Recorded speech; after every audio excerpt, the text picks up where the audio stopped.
Coming up for the balance of the hour after Governor Ventura leaves us at the end of this segment, we've got a constitutional lawyer who got the policy changed at the Denver County courthouse where they were naked body scanning even children.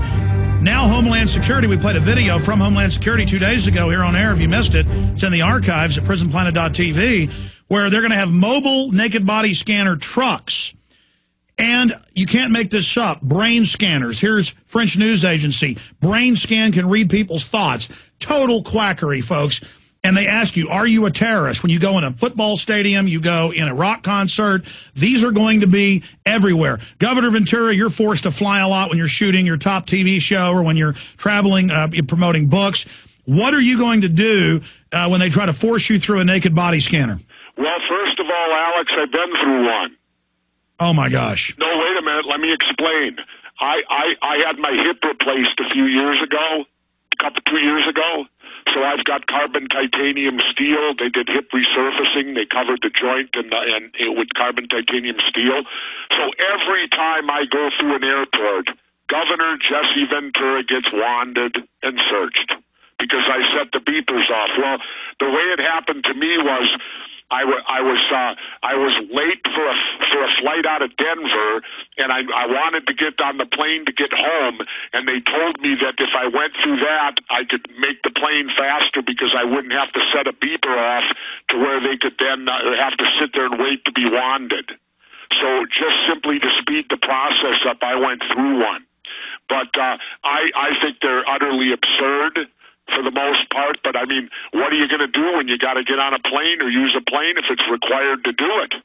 I mean, what's going to happen to all of us then?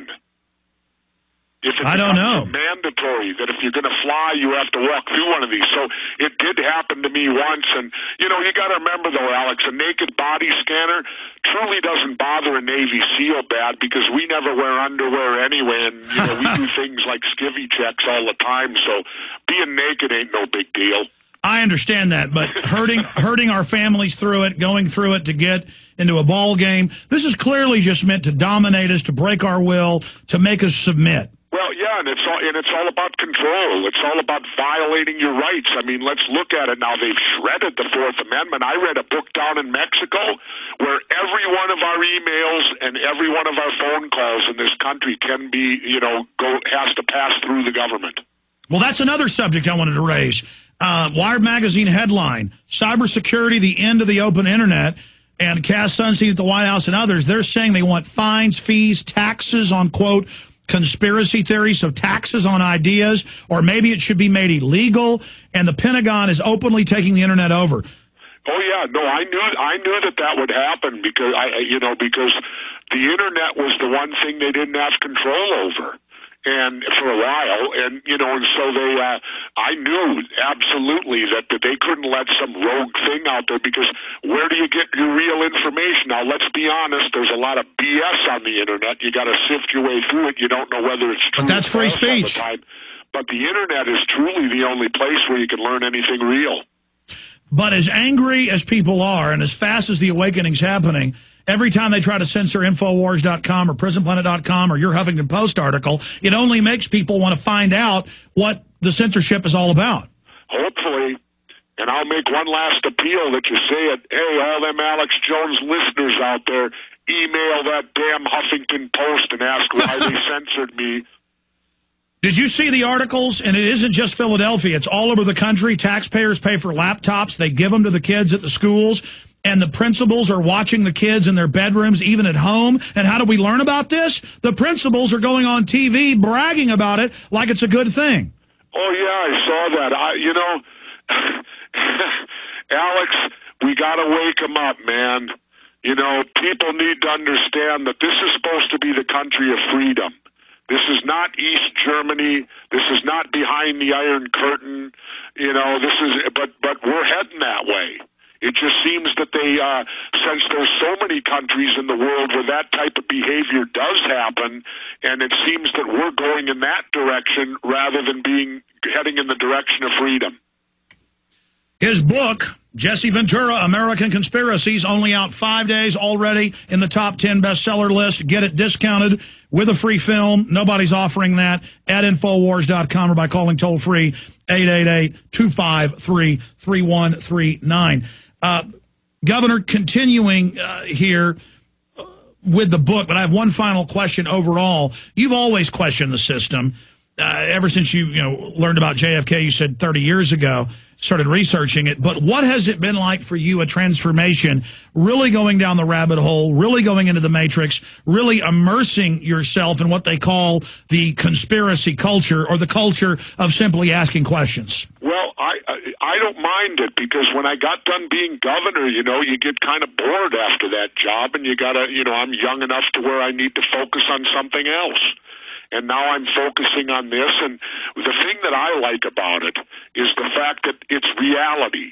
You're not dealing with what Tom Clancy writes or what Vince Flynn writes, where they write a great espionage book, but it's all fiction and it's the product of their imagination. It's fun to get into things where you can deal with and read about names where you can put that name to a face. And I find that very intriguing and entertaining to me when I can do that. That's right. I mean, truth, they've always said, is a lot stranger than fiction, and reality is so much more complex and real, and it's just so empowering to actually be informed and be on a journey of knowledge instead of just watching a television with a bunch of mindless sitcoms all day. Exactly, although, wait a minute now, I do like The Young and the Restless yet. Oh, man. I know. I always read that about you. You are certainly a character. You are something else. What do you think your dad would think? Highly decorated World War II veteran looking down from heaven or from wherever and seeing what his son has done. I mean, what an amazing life. I mean, you've had one of the most interesting lives out there. Well, I will tell you this, Alex.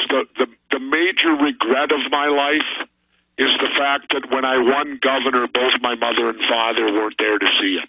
Yeah. And there's nothing I could do. But get this, my mother predicted it. Not that I would win governor, but in the last weekend before my mom passed on and we knew it was going to happen, many friends and that came over and all that to talk to her.